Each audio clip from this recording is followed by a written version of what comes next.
Salve, salve, morceguetes e morcegotes, sejam bem-vindos a mais um vídeo aqui da Caverna do Morcego, mais um dia de leitura e discussão. A gente está aqui com Redes e Ruas, Mídias Sociais e Ativismo Contemporâneo, do Paulo Gerbaldo, publicado pela editora Funilaria e traduzido aqui pela Daphne Mello, tá? Um livro aí que a gente está lendo, né, discutindo um pouco o elemento da Revolução na Praça Tahrir, em 2011, dos indignados na Espanha e também sobre o Occupy Wall Street nos Estados Unidos, focando, ainda nesse episódio, sobre os elementos da Praça Tahrir e do Egito, que é a revolução que o autor começa, a primeira revolução que ele esteve presente, né? A gente discutiu um pouco, então, no último episódio, sobre algumas táticas, apresentando a revolução e apresentando como ela se comportou nesses momentos iniciais, beleza? Eu sou Marcos Morcego, comunicador político aqui da Caverna do Morcego. Queria lembrar vocês que, para comprar o livro, tá na descrição, para acessar o PDF tá na descrição, e daqui a pouco eu vou apresentar ele aqui para vocês, para quem quiser ir lendo com a gente, tá? Então não precisa abrir o livro caso não queira. Eu sei que muita gente assiste os vídeos pelo celular, e aí, né, pô, tá no celular, abrir o PDF, fica dividindo tela e tal, não sei o quê. Então já lê aqui diretamente com nós, que facilita todo esse processo. Beleza? Não se esquece, a gente tem cupom de desconto na Autonomia Literária, hashtag Morcego na Autonomia, que dá 20% de desconto. A gente tem nosso livro, Por uma Implosão da Sociologia, e a gente tem a revista Clio Operária, tudo na descrição. Esse não é nosso único projeto, a gente também está com o podcast Caverna do Morcego, e que essa semana tem episódio sobre Mariátegui, nosso segundo episódio sobre Mariátegui, outro episódio muito foda, espero que vocês curtam, então segue a gente lá no nosso podcast. Quer apoiar nosso projeto? O Pix é podcastmorcego@gmail.com, também é e-mail para contato, tá na descrição, e nosso apoio coletivo é apoia.se/cavernamorcego. Lembrando, a gente está aí, né, nos 7 dias aí do aniversário, então aproveita para dar essa força e dar essa moral. Beleza? É nóis, segue nas redes sociais, tudo na descrição. Bora lá pro livricho! Eu sempre acelero no segundo vídeo da semana, porque eu gravo eles juntos, tá, gente? Então, acaba que eu não faço toda aquela introdução.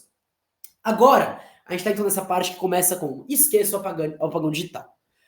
Na madrugada do dia 27, antes do que foi chamado de Sexta-feira Raivosa, o governo egípcio havia tomado a atitude sem precedentes de desligar todas as comunicações por internet e celular no país, assim como aconteceu ali no Nepal, né?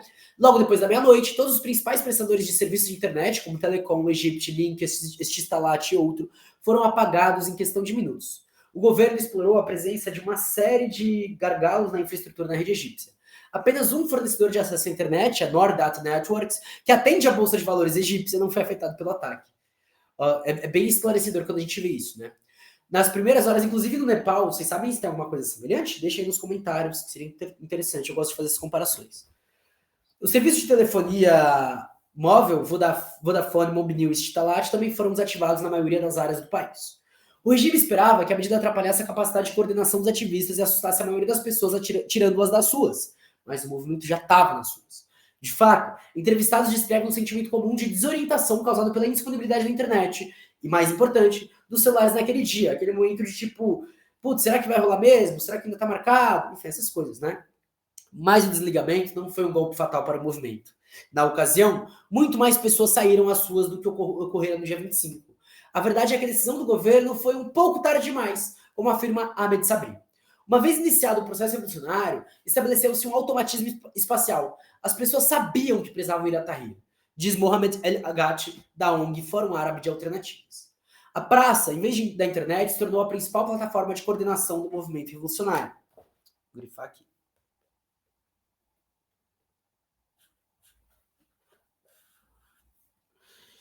Em resposta à repressão policial e ao desligamento da comunicação, as pessoas estabeleceram uma ocupação permanente na praça, como o blogueiro Mohamed Salem explicou em entrevista à emissora americana PBS. Quando desligaram a internet, eles reuniram as pessoas de uma forma que nunca imaginaram. Novamente, né, mostra como a internet tem essa capacidade de estabilizar e dissuadir as coisas, né? A espessura de rede das redes face a face egípcias forneceu um substituto eficaz e pronto para o Facebook e o Twitter. De fato, também essa frase. O apagão digital falhou em interromper a coordenação interna do movimento e se mostrou um fator mobilizador importante, revelando a maldade do regime e motivando muitos que ainda estavam indecisos. Nora Rafea conta a história de seu primo para que um apagão foi um momento de conversão ao movimento. Meu primo era muito cético em relação à revolução. Antes do dia 28, ele havia nos criticado e escrito em seu status: vocês estão de brincadeira? Uma revolução pelo Facebook? Que droga, não há esperança. Mas no momento em que desligaram as comunicações, ele deu um giro de 180 graus. Ok, isso é demais, vou pra rua. Foi um ponto de mudança para ele, que achou a atitude ridícula e foi para as ruas. De manhã, vi sua esposa que me contou que ele tinha ido às manifestações. Eu não podia acreditar. Olha que legal. A decisão do governo também revelou a distância entre a versão oficial do regime sobre os eventos da mídia estatal e a realidade nas ruas. E isso deixa muita gente com raiva, explica Mustafa Chama.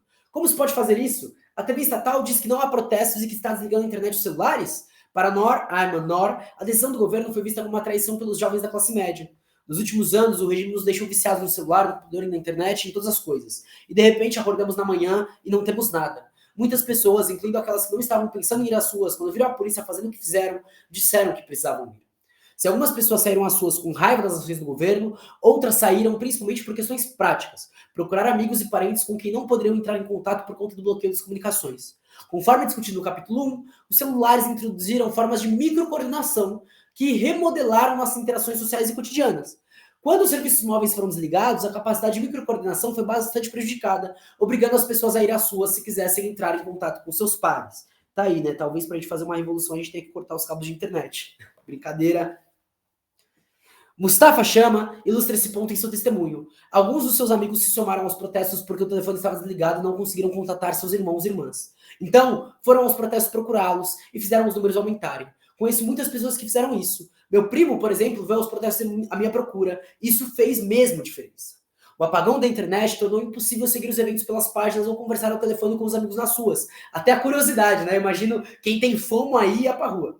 A adesão do governo eliminou, assim, a possibilidade de uma audiência passiva, embora solidária. Para prestar solidariedade, era preciso estar nas ruas também. Para vislumbrar o que estava acontecendo, também era preciso ir às ruas. A opção pelo apagão, portanto, demonstrou um papel ambíguo das modernas tecnologias de comunicação no processo de mobilização, e até que ponto elas também podem ser usadas para manter uma conexão virtual com o ativismo, sem nunca se unir a ele fisicamente. Com o bloqueio das comunicações, a ocupação da Praça Tahrir se tornou um evento comunicativo face a face da imersão. Não tínhamos ideia de que o mundo estava nos seguindo. Não tínhamos ideia do que a mídia estava dizendo, o que a TV estava dizendo, o que a Al Jazeera estava reportando, o que as pessoas nas ruas estavam fazendo.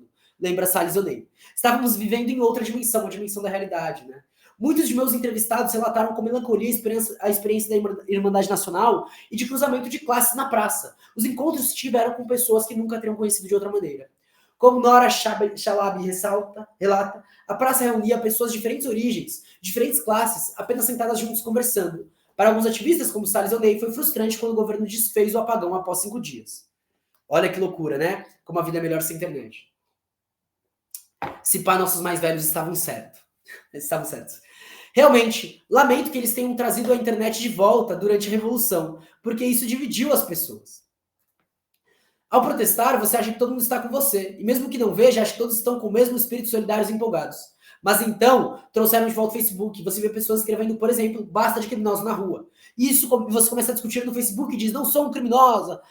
Por que me chamam de criminosa? E eles respondem, sim, você é uma criminosa se faz isso. Porque disputavam quem era realmente patriótico, quem era isso ou aquilo, blá, blá, blá. Isso criou mais divisões. E ao momento eu não queria mais usar a internet, exceto por informações. Ok, amanhã vamos por esse caminho. Eu não queria entrar em debates, não queria que as pessoas me acuassem ou ver pessoas hostis. Sempre que eu vejo uma pessoa com uma foto de Mubarak como perfil, essa pessoa não é mais minha amiga. E aí a gente pode discutir como depois dos anos 70 a internet passa a ser utilizada como uma rede mobilizadora de ódio, por exemplo. E aí a gente vai para o Adam Curtis, que eu sempre estou citando aqui o documentário dele. Com a revolução, os jovens do Facebook saíram às ruas e contribuíram para criar um espaço público em que diferentes classes poderiam interagir. Eu estou grifando aqui o discurso da Salles Oney, tá? Em que diferentes classes podiam interagir e que não conseguiam fazer nas mídias sociais, um reduto da classe média. No entanto, quando Mubarak renunciou em 11 de fevereiro, o espaço excepcional de encontro que a Revolução havia criado se dissolveu. A ocupação foi quase imediatamente levantada e o pessoal do Facebook que iniciara a Revolução voltou, em grande parte com relutância, à dispersão das próprias amizades mediadas. Tem um debate que o Álvaro Garcia Linera fala após o golpe de 2019 na Bolívia, que é sobre... ou 2017? Não lembro. Que é sobre a hegemonia e essa construção das lutas para um momento onde as pessoas têm que entender que o primeiro passo não é o passo final, mas é um passo que muitas vezes pede que eles ajam de forma mais radical ainda ou de forma mais consistente ainda. Eles se reapareceriam, às vezes, durante as várias ondas de protesto que, mais tarde, teriam como alvo os novos detentores do poder, como governantes militares do Conselho Supremo das Forças Armadas, CSFA, chefiados pelo ex-ministro da Defesa de Mubarak, Marechal Mohamed Hussein Tantawi. Os pachás do Twitter. No Egito, a palavra pachá tem várias conotações complexas. É usado na vida cotidiana. Vou colocar aqui Álvaro Garcia Mineira. Álvaro Mineira. E Inigo Errejón, que é um livro da autonomia literária. Hashtag Morcego na autonomia, que dá 20% de desconto. Hegemonia e revolução. Hegemonia, democracia e revolução, alguma coisa assim. No Egito, a palavra pachá tem várias conotações complexas, né? Usada na vida cotidiana da mesma forma que a expressão em inglês sir, mas a palavra ainda mantém seu significado original como título honorífico da aristocracia otomana que governou o Egito por séculos. Como Galal Amin observa em seu livro mais recente, Egypt in the Era of Hosni Mubarak, Egito na Era do Hosni Mubarak, de 2011, essa classe se manteve distante dos feitos da população local. Os pachás eram de origem turca e, com frequência, exibiam ensinamento estrangeiro. Para alguns participantes da Revolução, como Mohamed Said, os ativistas egípcios do Twitter, que se tornaram famosos no Ocidente após a revolta, não passam disso. Pachás, uma elite ativista indiferente, apartada dos sentimentos egípcios comuns. É isso.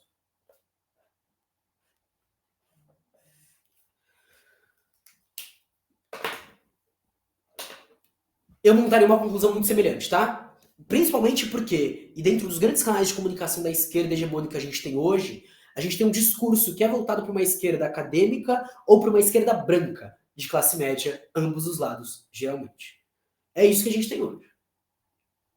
Mesmo que não se compreenda o ódio de classe, que parece subjacente a opiniões como a de Said, é óbvio que durante a Revolução o uso do Twitter foi em grande parte restrito a uma pequena comunidade ativista de algumas centenas, e que teve um impacto limitado na mobilização em geral. Olha, interessante pontuar isso.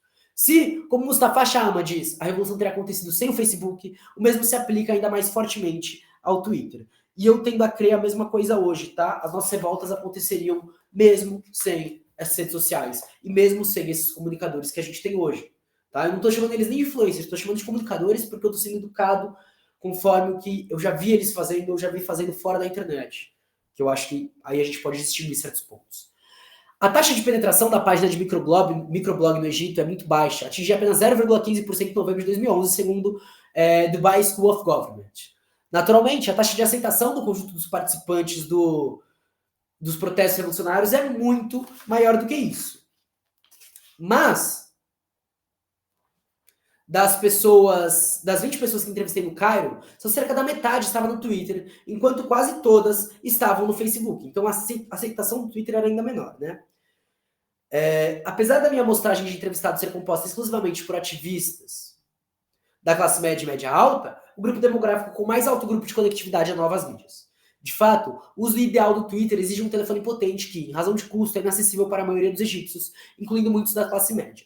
Além disso, implica um nível mais alto de educação e melhor conhecimento da língua inglesa do que o Facebook. Como observa Hannah El-Sisi, não se pode usar muito o Twitter se falar árabe. Coisas como hashtag os principais recursos do Twitter não podem ser usados se você só tiver um teclado árabe. Puta, é foda, é verdade.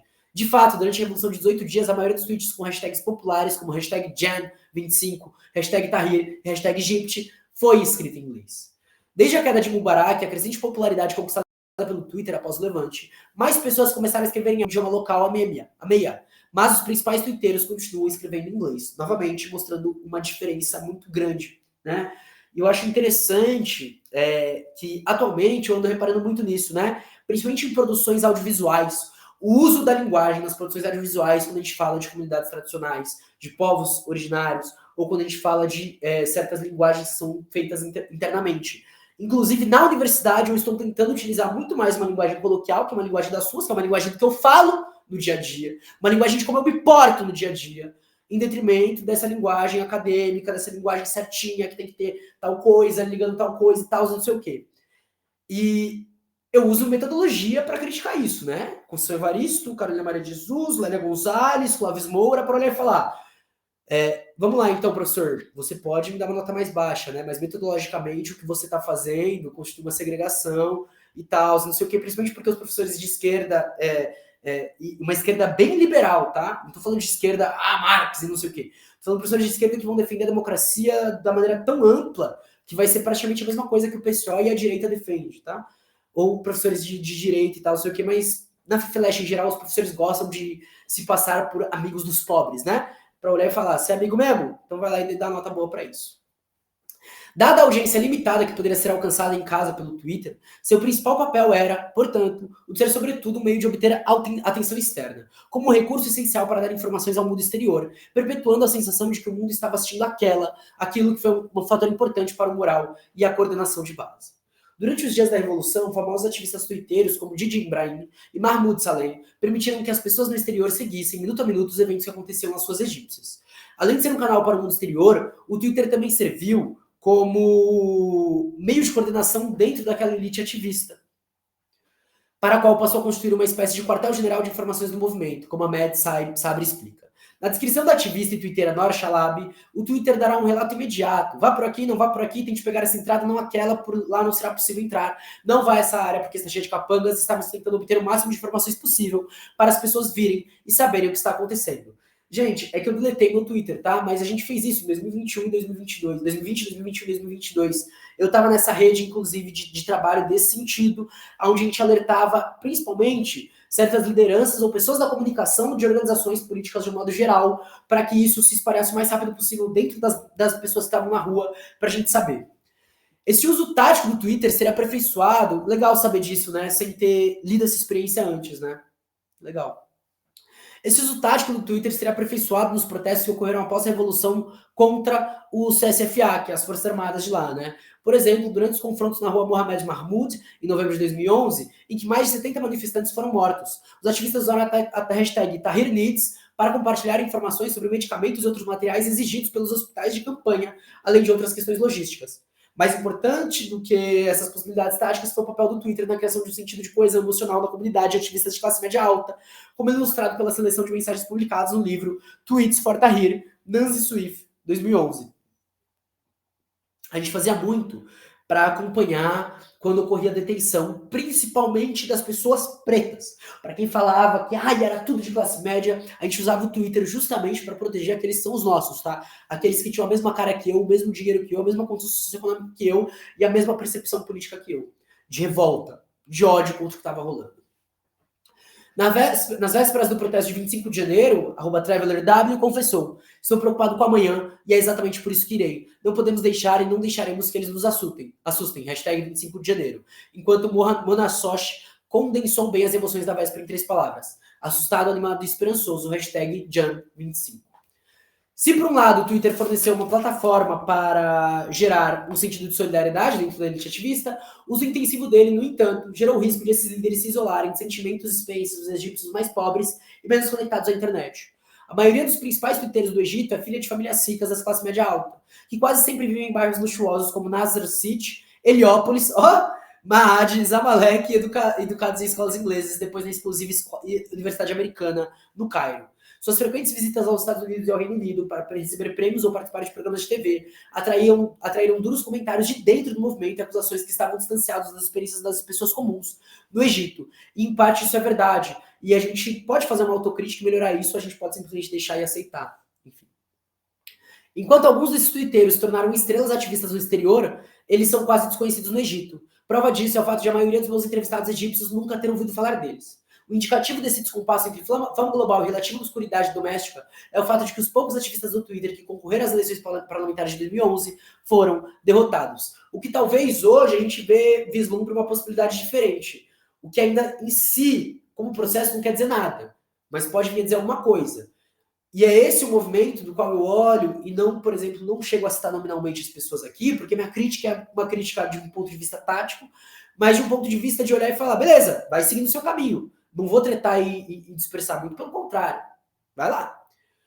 Entre eles estava o espirituoso blogueiro e twitteiro Mahmoud Saleh, @SandMonkey, que conta com 70 mil seguidores no Twitter, mas conseguiu garantir apenas 16 mil votos no círculo eleitoral de Heliópolis. Nos meses que se seguiram à Revolução, alguns ativistas reconheceram esse perigo de desconexão quanto à população em geral e desenvolveram novas práticas combinadas no mídia social com a agitação das ruas. De fato, para alguns, a quantidade de tempo dedicado à manutenção de seus fluxos no Twitter trazia o risco de desperdiçar uma energia preciosa do que poderia ser usado em atividades de base ou em formas mais acessíveis de comunicação na internet. Esse problema foi denunciado explicitamente pelo ativista Hassan Hamad, um dos promotores da conta de Twitter Shahara, hashtag TweetShare3, que se traduz em português como Tweet as suas. Como parte dessa iniciativa, jovens ativistas de classe média são convidados a participar de atividades na rua, a discutir política com transeuntes aleatórios, enquanto documentam um evento no YouTube e no Twitter. Enfim, ainda hoje tem uma tentativa, né? Mas essa tentativa deixou de ser na rua. Ela passou a ser um ambiente controlado. Isso talvez seja um ponto de importância. Por meio desse tipo de interação, os ativistas esperam romper os círculos fechados de pessoas de pensamentos convergentes que inevitavelmente tendem a se agrupar nas mídias sociais. Entrevistados pelo jornal estatal egípcio Al-Haram, Hamad afirmou: o Twitter é realmente apartado da rua. É como se houvesse um oceano entre eles. No Twitter estão esses formadores de opinião com milhares de seguidores. Esses formadores de opinião quase sempre são ativistas que têm as próprias crenças políticas e ideológicas desde o início e tweetam o que acreditam. Eu estou grifando praticamente essa página toda, tá? Quase sempre são ativistas que têm as próprias crenças políticas e ideológicas desde o início e tweetam o que acreditam ser certo, refletindo ou não as suas. Esses seguidores retweetam e acreditam nisso, criando uma lacuna entre eles e a rua, o que inclui todos os grupos políticos, sociais e classes sociais. Inclusive, existe uma falta de organização política quando a gente fala disso, né? É interessante notar que existe uma diferença, inclusive, nesse sentido. Para Salma Regab, ativista de 21 anos e cofundadora do Tweet Share Tree, que é Twitter às suas, é verdade que os ativistas têm pensado muito em falar entre si e que perderam contato com a população egípcia em geral. Muitos se fecharam num mundo confortável na internet, no qual apenas ativistas. O fato é que, como Noor Ayman Noor observa, os círculos da internet se tornam uma sala de eco em que todos escutam um ao outro, escutam os próprios pontos de vista sendo devolvidos. E, às vezes, há uma crescente divisão entre a comunidade da internet e as pessoas na rua. Após a Revolução, enquanto os protestos continuam contra o domínio militar, os ativistas egípcios ainda estão tentando encontrar um equilíbrio entre o uso das mídias sociais, mídias locais e atividades de rua, algo que acontece até hoje. Quando conseguem criar um híbrido, um espaço público mediado, como sinalizado pelo aparecimento de hashtags de Twitter em pichações nas paredes do Cairo, durante qualquer ou nova onda de mobilização contra o Conselho Militar. E aí a conclusão do autor sobre esse capítulo. As mídias sociais tiveram um papel determinante na Revolução Egípcia, mas não exaustiva. Foram cruciais para motivar o núcleo ativista do movimento, a chamada Shabab al-Facebook, e para construir uma coreografia de assembleia a fim de facilitar sua reunião no espaço público. No entanto, a mídia social sozinha não teria feito truque sem que os jovens ativistas conectados à internet também estivessem envolvidos em agitações nas ruas, cortar a brecha digital e se envolver com as classes mais baixas. Quando as mídias sociais não são usadas em conjunto com a comunicação face a face, podem exacerbar as tendências sociais em direção à fragmentação e isolamento, como visto no caso do Pachás do Twitter. Em conclusão, vale a pena oferecer uma observação geral sobre o papel desempenhado pelas mídias sociais na construção da coreografia de assembleia durante a Revolução Egípcia e sobre os ativistas. Quando as mídias sociais não podem ser usadas em conjunto com a comunicação face a face, podem exacerbar as tendências sociais em direção à fragmentação e isolamento, como visto no caso dos Pachás do Twitter. Em conclusão, vale a pena oferecer uma observação geral sobre o papel desempenhado pelas mídias sociais na construção da coreografia de assembleia durante a Revolução Egípcia e sobre os ativistas digitais que atuaram como coreógrafos. A revolução tem sido frequentemente descrita por especialistas e jornalistas como sem liderança e espontânea. De fato, essa suposta falta de liderança é o que a tornou tão atraente para ativistas anti-autoritários em toda a Europa e nos Estados Unidos. O relato proposto nesse capítulo sugere uma imagem mais complexa. Ainda que a revolução não tenha despertado um líder carismático singular que atraísse toda a atenção, mesmo que o El Ghanim tenha chegado perto, foi caracterizado pelo papel de liderança assumido por um setor da sociedade, a Shabab al-Facebook, que passou a atuar como catalisador do processo de mobilização em massa. Isso desmonta muitas das grandes discussões que a gente tem hoje aqui, né? Isso é interessante quando a gente olha a partir de dentro desse movimento. Além das mídias sociais da comunicação de rua, uma grande variedade de outras formas de comunicação também desempenham um papel na mobilização dos participantes. É claro que os canais de televisão, em particular a Al Jazeera e seu spin-off egípcio, Al Jazeera Mubashir, se tornaram um meio de comunicação de massa para a canalização de informação sobre os eventos. Vou pegar as referências aqui. Também se poderia dizer mais sobre o papel dos jornais e da mídia da rua, como folhetos e gazetas e cartazes, que tiveram um papel igualmente importante na ecologia da comunicação do movimento. Dado o escopo muito específico deste capítulo, no entanto, esses elementos não puderam ser considerados. O que é significativo para os propósitos desse livro é o fato de o levante egípcio e seu uso das mídias sociais como ferramentas coreográficas, que ele primeiro introduziu, terem inspirado movimentos similares no Ocidente. Como veremos nos próximos capítulos, ativistas na Espanha e nos Estados Unidos foram motivados pelo desejo de imitar e desenvolver o modelo Tahrir. Em alguns casos, todavia, não compreendendo a especificidade do caso egípcio, falharam em aprender como os erros cometidos pelos ativistas desse país.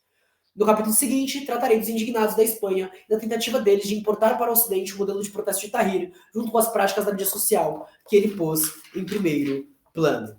Então, no próximo episódio, a gente vai falar sobre não estamos no Facebook, estamos na rua, colhendo a indignação. Gente, não tem muito mais o que falar.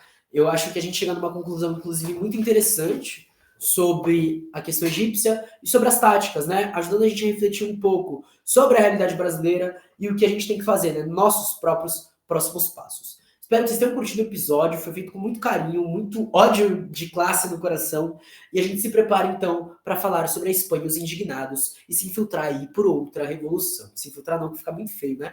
E tá lá junto, prestando solidariedade na luta com outra revolução. A gente se vê então no próximo vídeo. Não esquece que essa semana tem episódio novo no podcast. Até mais, um grande beijo. Tchau!